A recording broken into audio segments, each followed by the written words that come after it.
آج ہم Brian Tracy کی مشہور کتاب فروخت کی نفسیات کے ایک بہت ہی دلچسپ حصے میں گہرائی سے بات کر رہے ہیں۔ یہ ہے باب چہارم، تخلیقی فروخت۔ بنیادی خیال یہ ہے کہ سیلنگ کوئی آپ کہہ لیں مشینی کام نہیں، بلکہ یہ تو ایک آرٹ فارم ہے، ایک تخلیقی فن ہے۔ بالکل درست کہا آپ نے۔ یہ صرف وہ رٹے رٹائے اسکرپٹس پڑھنے سے کہیں آگے کی بات ہے۔ یہ تو ہر گاہک ہر صورتحال کے مطابق خود کو ڈھالنے، نئی راہیں نکالنے اور جدت لانے کا نام ہے۔ مقصد صرف بیچنا نہیں، بلکہ اوسط درجے سے نکل کر غیر معمولی کامیابی کی طرف جانا ہے۔ مجھے وہ چارلز شواب کا ایک قول یاد آ رہا ہے کہ کامیاب کاروبار کے لیے تخیل کتنا ضروری ہے۔ آپ کو پورے منصوبے کو ایک ویژن، ایک خواب کی طرح دیکھنا ہوتا ہے۔ زبردست۔ تو آج ہم یہی کھوج لگائیں گے کہ فروخت کے میدان میں اس تخلیقی صلاحیت کو کیسے جگایا جائے، کیسے استعمال کیا جائے، اور اس سے اپنی کامیابی کو کیسے آپ کہہ لیں نئی بلندیوں تک پہنچایا جائے۔ آئیے اس باب کے جوہر کو سمجھتے ہیں۔ تو سب سے پہلے یہ جاننا ضروری ہے کہ یہ تخلیقیت آخر ہے کیا بلا؟ دیکھیے، یہ کوئی ایسی پراسرار طاقت نہیں ہے، بلکہ ایک فطری صلاحیت ہے جو بہترین سیلز پرسنز میں نمایاں ہوتی ہے۔ اور سب سے دلچسپ بات یہ ہے کہ اس کا گہرا تعلق آپ کے خود تصوری یعنی آپ کے سیلف کانسیپٹ سے ہے۔ آپ خود کو جتنا زیادہ تخلیقی مانتے ہیں نا، لاشعوری طور پر آپ اتنے ہی تخلیقی بنتے چلے جاتے ہیں۔ اچھا، یہ تو بڑی دلچسپ بات ہے۔ جی ہاں، اور اچھی خبر یہ ہے کہ یہ کوئی ایسی پیدائشی چیز نہیں جسے بدلا نہ جا سکے۔ اسے باقاعدہ مشق سے بڑھایا جا سکتا ہے۔ مطلب ہم روزمرہ زندگی میں تو اسے استعمال کرتے ہی ہیں، جیسے ٹریفک سے بچنے کے لیے کوئی نیا راستہ ڈھونڈنا یا کوئی پارٹی وغیرہ ترتیب دینا، یہاں تک کہ صبح کپڑوں کا انتخاب کرنا بھی تو ایک چھوٹا سا تخلیقی عمل ہی ہے نا؟ آپ نے بالکل صحیح مثالیں دیں۔ تو سیلز میں یہ کیسے نظر آتی ہے؟ تخلیقیت کی ایک بہت سادہ مگر گہری تعریف ہے: بہتری، امپروومنٹ۔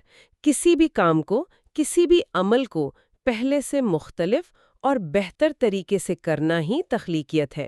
اور جیسا کہ میں نے پہلے کہا، یقین حقیقت کو جنم دیتا ہے۔ جتنا پختہ یقین ہوگا کہ آپ تخلیقی ہیں، اتنے ہی زیادہ تخلیقی خیالات آپ کے ذہن میں آئیں گے۔ اور اگر غور کریں تو فروخت کا تو سارا عمل ہی تخلیقی ہے۔ آپ وہاں کاروبار پیدا کر رہے ہیں جہاں پہلے کچھ نہیں تھا۔ ممکنہ گاہکوں کو ڈھونڈنا یعنی پراسپیکٹنگ، ان سے تعلق بنانا، ان کی اصل ضروریات کو سمجھنا۔ بالکل، پھر اپنی پروڈکٹ کو ان کے مسائل کے حل کے طور پر پیش کرنا، ان کے اعتراضات کا جواب دینا، ڈیل کلوز کرنا۔ اور پھر دوبارہ فروخت اور ریفرل حاصل کرنا، یہ سب تخلیقی چیلنجز ہیں۔ بالکل، یہ ایک مسلسل تخلیقی سفر ہے۔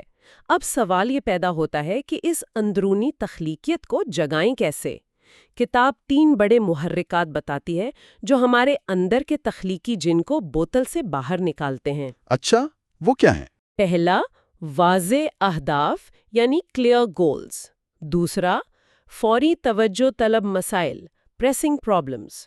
اور تیسرا، مرکوز سوالات، فوکسڈ کوسچنز۔ اچھا، تو یہ جادوئی چابیاں ہیں، یعنی جب آپ کسی مقصد کے حصول کے لیے شدت سے پرعزم ہوتے ہیں ہاں، تو دماغ خود بخود اسے پانے کے نئے انوکھے راستے تلاش کرنا شروع کر دیتا ہے۔ در حقیقت، اور جب کوئی مسئلہ سر پر آن پڑتا ہے اور آپ اسے حل کرنے کا تہیہ کر لیتے ہیں تو ذہن روایتی طریقوں سے ہٹ کر سوچنے پر مجبور ہو جاتا ہے۔ بالکل اسی طرح جب آپ خود سے یا دوسروں سے بہت مخصوص اور گہرے سوالات پوچھتے ہیں، ایسے سوالات جو واقعی سوچنے پر مجبور کریں، تو اکثر حیران کن طور پر نئے جوابات اور آئیڈیاز سامنے آتے ہیں۔ میں سمجھ رہا ہوں۔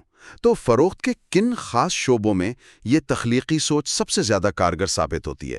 کہاں اس کی ضرورت سب سے زیادہ ہے؟ ویسے تو ہر قدم پر ہی ہے، لیکن چند شعبے کلیدی حیثیت رکھتے ہیں۔ پہلا اور شاید سب سے اہم، پراسپیکٹنگ یعنی نئے ممکنہ گاہکوں کی تلاش۔ یہ آپ کی آمدنی کی بنیاد ہے۔ بہتر اور زیادہ موزوں گاہک ڈھونڈنا سراسر آپ کی تخلیقی صلاحیت پر منحصر ہے۔ ٹھیک ہے، دوسرا اہم میدان ہے گاہک کے خریدنے کے اصل محرکات کو سمجھنا۔ اس کے لیے سوال پوچھنے میں تخلیقیت چاہیے تاکہ آپ سطح سے نیچے چھپی اصل ضرورت تک پہنچ سکیں۔ اور یقیناً اپنی پروڈکٹ یا سروس کے نئے استعمال یا فائدے دریافت کرنا وہ بھی اسی میں شامل ہوگا۔ پھر گاہک کی ہچکچاہٹ یا اعتراضات کا سامنا کرنا، وہاں بھی تو تخلیقی جوابات کی ضرورت پڑتی ہے۔ بالکل۔ اور آخر میں سب سے نازک مرحلہ، فروخت کو حتمی شکل دینا، یعنی کلوزنگ دا سیل۔ وہاں بھی روایتی طریقے ہمیشہ کام نہیں کرتے۔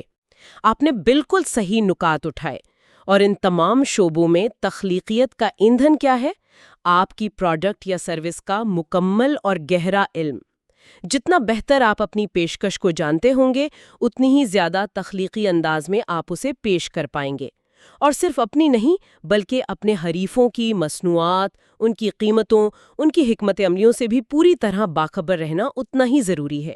یہ علم آپ کو وہ بنیاد فراہم کرتا ہے جس پر تخلیقیت کی عمارت کھڑی ہوتی ہے۔ آپ نے پراسپیکٹنگ کو پہلا اور اہم ترین شعبہ کہا۔ کتاب میں ایک بڑی پتے کی بات لکھی ہے کہ زیادہ آمدنی کا فارمولا ہے بہتر امکانات کے ساتھ زیادہ وقت گزاریں۔ Spend more time with better prospects. تو سوال یہ ہے کہ یہ بہتر امکانات تخلیقی طور پر ڈھونڈے کیسے جائیں؟ اس کا آغاز منصوبہ بندی اور گہرے تجزیے سے ہوتا ہے۔ خود سے یہ 3 بنیادی سوال پوچھنا ہوں گے۔ پہلا، آپ کی پروڈکٹ یا سروس کی وہ 5 سے 10 کون سی خصوصیات ہیں جو گاہک کو سب سے زیادہ لبھا سکتی ہیں۔ دوسرا، یہ پیشکش ممکنہ گاہک کی کن مخصوص ضروریات کو پورا کرتی ہے۔ اور تیسرا، آپ کی کمپنی یا آپ کی پیشکش میں ایسا کیا خاص ہے جو حریف پیش نہیں کرتے؟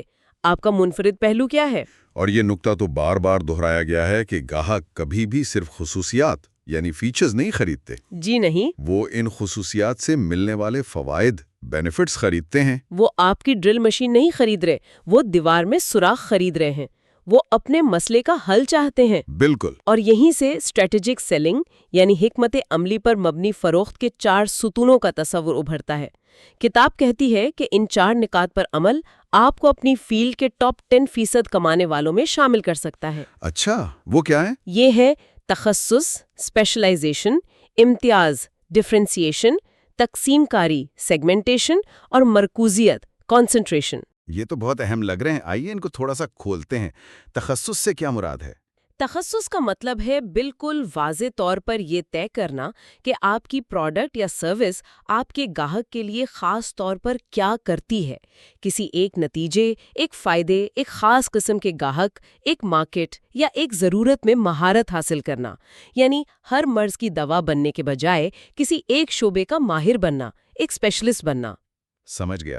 اور امتیاز یعنی ڈفرینسیشن؟ امتیاز کا مطلب ہے یہ طے کرنا کہ آپ یا آپ کی پیشکش آپ کے حریفوں سے بہتر کیوں ہیں۔ وہ کون سے ٹھوس فوائد ہیں جو گاہک کو کہیں اور سے نہیں مل سکتے ہیں۔ اور یہ جاننا بہت ضروری ہے کیونکہ آج کی اس بھیڑ بھاڑ والی مارکیٹ میں اگر آپ مختلف نہیں ہیں تو آپ غیر مری ہیں، آپ نظر ہی نہیں آئیں گے۔ بعض اوقات خاص طور پر سروس انڈسٹریز جیسے ریئل اسٹیٹ یا انشورنس میں خود سیلز پرسن کی شخصیت، اس کا اعتماد، اس کی مہارت ہی سب سے بڑا امتیازی عنصر بن جاتی ہے۔ ٹھیک ہے۔ تیسرا تھا تقسیم کاری، سیگمنٹیشن۔ اس کا مطلب غالباً یہ ہے کہ آپ ان گاہکوں کی نشاندہی کریں جو آپ کی تخصص اور امتیاز سے سب سے زیادہ فائدہ اٹھا سکتے ہیں۔ اپنے مثالی گاہک کا ایک تفصیلی خاکہ بنانا۔ بالکل درست۔ آپ ہر کسی کو سب کچھ نہیں بیچ سکتے۔ آپ کو شناخت کرنا ہوگا کہ کون سا طبقہ آپ کی پیشکش کی سب سے زیادہ قدر کرے گا اور سب سے زیادہ فائدہ اٹھائے گا۔ اور چوتھا ستون ہے مرکوزیت، کنسنٹریشن، یعنی اپنی ترجیحات بالکل واضح کرنا اور اپنی تمام تر توجہ اور وقت صرف ان امکانات یعنی پراسپیکٹس پر صرف کرنا جو آپ کے مثالی گاہک بننے کی سب سے زیادہ صلاحیت رکھتے ہیں۔ کتاب میں ایک مثال ہے، چھوٹی مچھلیوں کے بجائے ویل کا شکار کریں۔ یہ سننے میں تو بہت پرکشش ہے، لیکن کیا یہ ہمیشہ عملی ہوتا ہے؟ خاص طور پر نئے سیلز پرسنز یا چھوٹی کمپنیوں کے لیے کیا یہ خطرناک نہیں کہ آپ اپنی ساری توجہ چند بڑے کلائنٹس پر لگا دیں؟ یہ ایک بہت اچھا سوال ہے۔ یقیناً اس میں توازن کی ضرورت ہے۔ ویل کا شکار کا مطلب یہ نہیں کہ چھوٹی مچھلیوں کو بالکل نظر انداز کر دیا جائے، بلکہ یہ کہ اپنی توانائی کا بڑا حصہ سب سے زیادہ منافع بخش مواقع پر لگایا جائے۔ کتاب میں ایک سیلز پرسن کی مثال ہے جس نے صرف ایک بڑے کلائنٹ پر توجہ مرکوز کر کے اپنے سالانہ کوٹے کا 58% حاصل کیا۔ یہ مرکزیت کی طاقت کو ظاہر کرتا ہے۔ یقیناً رسک مینجمنٹ بھی ضروری ہے، لیکن بغیر فوکس کے کامیابی مشکل ہے۔ تو ان 4 ستونوں کو عملی جامہ پہنانے کے لیے کتاب ہمیں گہرے مارکیٹ تجزیے کی طرف لے جاتی ہے، جس کا انحصار صحیح سوالات پوچھنے پر ہے۔ یہ سوالات پوچھنا دراصل تخلیقی جاسوسی کا کام ہے۔ آپ نے کیا خوب کہا، تخلیقی جاسوسی، بالکل یہی ہے۔ آپ کو کھوج لگانا ہے۔ آپ کا اصل گاہک کون ہے؟ اس کی عمر، تعلیم، پیشہ، آمدنی، سوچ، رویہ کیا ہے؟ ابھی آپ سے کون خرید رہا ہے؟ یہاں وہ 80-20 کا اصول لاگو ہوتا ہے۔ وہ 20% گاہک کون ہے جو آپ کو 80% کاروبار دے رہے ہیں؟ ان میں کیا مشترک ہے؟ اور مستقبل پر نظر رکھنا بھی ضروری ہے۔ مستقبل کے گاہک کون ہوں گے؟ مارکیٹ میں کیا رجحانات چل رہے ہیں؟ ٹیکنالوجی، معیشت یا معاشرے میں ایسی کون سی تبدیلیاں آ رہی ہیں جو آپ کے فروخت کرنے کا طریقہ بدل سکتی ہیں؟ کیا آپ کی پروڈکٹ یا سروس کے لیے کوئی نئی غیر متوقع مارکیٹ ہو سکتی ہے؟ اور سب سے بنیادی سوال، گاہک آپ سے خریدتا ہی کیوں ہے؟ کون سے فوائد اس کے لیے سب سے اہم ہے؟ وہ آپ کی پیشکش کے کن پہلوؤں کی سب سے زیادہ تعریف کرتا ہے؟ اس کے ہاٹ بٹنز کیا ہیں جنہیں دبانے سے وہ متحرک ہوتا ہے؟ اور پھر آپ کا حریف کون ہے؟ یہ کوئی دوسری کمپنی بھی ہو سکتی ہے، کوئی متبادل حل بھی، یا بعض اوقات جیسا آپ نے پہلے اشارہ کیا صرف لا علمی اگنورنس۔ جی، گاہک کو پتہ ہی نہیں کہ آپ کا حل موجود ہے۔ ایپل بمقابلہ مائکروسافٹ کی مثال دی گئی ہے کہ کیسے دونوں نے بالکل مختلف پوزیشننگ اپنائی۔ ایپل نے استعمال میں آسانی اور ایک بند معیاری ایکو سسٹم پر زور دیا، جبکہ مائکروسافٹ نے زیادہ کھلے نظام اور وسیع مارکیٹ شیئر پر توجہ مرکوز کی۔ یہ پوزیشننگ کی تخلیقی حکمت عملی تھی۔ بالکل، اور اسی سے جڑا ہوا سوال ہے، آپ کی مسابقتی برتری یعنی کمپیٹیٹو ایڈوانٹیج کیا ہے؟ وہ ایک چیز کیا ہے جس میں آپ اپنے حریفوں سے واضح طور پر بہتر ہے اور جس کی وجہ سے گاہک کو آپ کا انتخاب کرنا چاہیے؟ جنرل الیکٹرک کے سابق CEO جیک ویلچ کا مشہور قول ہے، اگر آپ کے پاس مسابقتی برتری نہیں ہے تو مقابلہ نہ کریں۔ یہ اتنی اہم چیز ہے۔ یہ بالکل واضح ہونی چاہیے، مبہم نہیں۔ IBM کی مثال ہے کہ انہوں نے اپنی برتری بہترین سروس کو بنایا، چاہے ان کی پروڈکٹ سب سے تیز یا سستی نہ ہو۔ دوسری طرف ایک الیکٹریکل سپلائر کی مثال ہے، جہاں سبھی کمپنیاں ایک جیسی پروڈکٹ قیمت اور شرائط پر بیچ رہی تھیں۔ وہاں اپنی منفرد پہچان بنانا ایک بڑا تخلیقی چیلنج تھا۔ اور جب آپ اپنے یہ منفرد فروخت کی تجویز USP یا مسابقتی برتری تلاش کر لیں تو ہمیشہ اسی کو بنیاد بنا کر اپنی بات شروع کریں۔ سمیرنوف وڈکا کی کہانی بہت کلاسک ہے کہ کیسے انہوں نے اپنی USP سانس میں بو نہیں آتی کو شناخت کیا اور اسی نعرے "It leaves you breathless" سے مارکیٹ میں تہلکہ مچا دیا۔ یہ تخلیقی مارکیٹنگ کی شاندار مثال ہے۔ یہ سب تو ان لوگوں کی بات ہوئی جو یا تو آپ کے گاہک ہیں یا بن سکتے ہیں۔ کتاب ایک اور دلچسپ زاویہ پیش کرتی ہے، نان کسٹمرز پر توجہ دینا، یعنی وہ لوگ جو نہ آپ سے خریدتے ہیں نہ آپ کے حریفوں سے۔ یہ کون لوگ ہیں؟ یہ ممکنہ طور پر آپ کی سب سے بڑی غیر دریافت شدہ مارکیٹ ہو سکتی ہے۔ ہمیں یہ سمجھنے کی کوشش کرنی چاہیے کہ وہ آخر خرید کیوں نہیں رہے۔ کیا انہیں آپ کی پیشکش کا علم نہیں؟ کیا انہیں کوئی خوف ہے؟ کیا ان کے ذہن میں کوئی غلط فہمی ہے؟ ان کے اعتراضات کو سمجھنا اور انہیں تخلیقی طور پر دور کرنا ایک بہت بڑا موقع فراہم کر سکتا ہے۔ Fax machine, personal computer, cell phone کی مثالیں دی گئی ہیں کہ شروع میں بہت سے لوگ انہیں نہیں خریدتے تھے، وہ لیٹ اڈاپٹرز تھے۔ جو کمپنیاں ان نان کسٹمرز کو قائل کرنے میں کامیاب ہوئیں وہ مارکیٹ لیڈر بن گئی۔ یہاں تک کہ سیاست میں بھی جو لوگ ووٹ نہیں ڈالتے وہ اکثر سب سے بڑا بلاک ہوتے ہیں۔ ان تک پہنچنے کی حکمت عملی کیا ہو سکتی ہے؟ ان کے لیے سب سے اہم ممکنہ فائدہ شناخت کریں، اسے ٹھوس ثبوتوں سے ثابت کریں، اور اگر ممکن ہو تو غیر مشروط گارنٹی پیش کریں۔ یہ اعتماد پیدا کرنے اور ہچکچاہٹ دور کرنے میں مدد دے سکتا ہے۔ خریدنے کے وقت یعنی ٹائمنگ اور محرکات یعنی ٹریگرز کا بھی ذکر ہے۔ کیا گاہک کسی خاص وقت پر زیادہ خریدتے ہیں، جیسے کسی کاروباری سائیکل میں کسی خاص موسم میں یا جب ان کی کمپنی ترقی کر رہی ہو؟ جی ہاں، یہ عوامل اہم ہو سکتے ہیں اور خریداروں کی اقسام بھی مختلف ہیں۔ کچھ لوگ فوراً نئی چیز آزمانے والے امپلس بائرز یا ارلی اڈاپٹرز ہوتے ہیں۔ کچھ بہت محتاط ہوتے ہیں اور 2 سے 4 سال انتظار کرتے ہیں۔ کچھ تب خریدتے ہیں جب مارکیٹ پوری طرح پختہ ہو چکی ہو اور کچھ بالکل آخر میں۔ ہمیں یہ بھی سمجھنا ہوگا کہ وہ کون سی چیز ہے جو انہیں خریدنے پر اکساتی ہے۔ ٹریگرز کیا ہیں؟ کیا یہ کسی دوست کی سفارش ہے، کسی مطمئن گاہک کا تجربہ سننا ہے، یا یہ دیکھنا کہ دوسرے لوگ بھی اسے استعمال کر رہے ہیں؟ کتاب میں 2 بڑے کارآمد سوال بھی بتائے گئے ہیں جو ان ممکنہ گاہکوں سے پوچھے جا سکتے ہیں جو فیصلہ نہیں کر پا رہے۔ پہلا، اس پیشکش کو قبول کرنے کے لیے کیا ہونا ضروری ہوگا؟ اور دوسرا، اس پروڈکٹ یا سروس کو خریدنے کے لیے آپ کو کس بات پر پوری طرح قائل ہونا پڑے گا؟ یہ تو بڑے طاقتور سوال لگ رہے ہیں۔ یقیناً ان کے جوابات اکثر آپ کو براہ راست اس رکاوٹ تک لے جاتے ہیں جسے دور کرنا باقی ہے۔ یہ گاہک کی سوچ کو سمجھنے کی کھڑکیاں ہیں۔ ایک اور ٹول جس پر کتاب بہت زور دیتی ہے وہ ہے توصیفی خطوط، ٹیسٹیمونیل لیٹرز، یعنی مطمئن گاہکوں کی طرف سے لکھی گئی تعریفیں۔ ہاں، اور اس کی وجہ بہت سادہ ہے۔ لوگ سیلز پرسن کی باتوں پر شک کر سکتے ہیں کیونکہ اس کا تو اپنا مفاد وابستہ ہے، لیکن جب ایک غیر جانبدار تیسرا فریق یعنی ایک خوش اور مطمئن گاہک آپ کی تعریف کرتا ہے تو اس کی بات میں کہیں زیادہ وزن ہوتا ہے۔ برائن ٹریسی نے اپنا ذاتی تجربہ شیئر کیا ہے کہ کیسے انہوں نے ایسے خطوط جمع کر کے ایک بائنڈر بنایا، ان میں اہم جملے ہائی لائٹ کیے اور اسے اپنی سیلز پریزنٹیشن کا حصہ بنایا۔ نتیجہ، ان کی فروخت دگنی، تگنی اور پھر چوگنی ہو گئی۔ واہ، یہ تو زبردست ہے، اور انہیں حاصل کرنے کا طریقہ بھی بتایا گیا ہے۔ جی، سب سے آسان طریقہ تو یہ ہے کہ جب کوئی گاہک آپ کی تعریف کرے تو فوراً ان سے پوچھ لیں کہ کیا وہ یہی بات لکھ کر دے سکتے ہیں۔ آپ ان کی سہولت کے لیے خود خط کا مسودہ بنا کر بھی پیش کر سکتے ہیں تاکہ وہ صرف نظر ثانی کر کے دستخط کر دیں۔ اور خاص طور پر اگر آپ کو کوئی خاص اعتراض بار بار سننے کو ملتا ہے، جیسے قیمت زیادہ ہے، تو کوشش کر کے ایسے توصیفی خطوط حاصل کریں جو خاص طور پر اسی نقطے کا جواب دیتے ہوں کہ ہاں، قیمت زیادہ تھی لیکن اس سے فائدہ اتنا زیادہ ہوا کہ یہ فیصلہ بہترین تھا۔ یہ تو بہت عملی مشورہ ہے۔ یہ دراصل زبانی تشہیر، ورڈ آف ماؤتھ کی طاقت سے جڑا ہوا ہے۔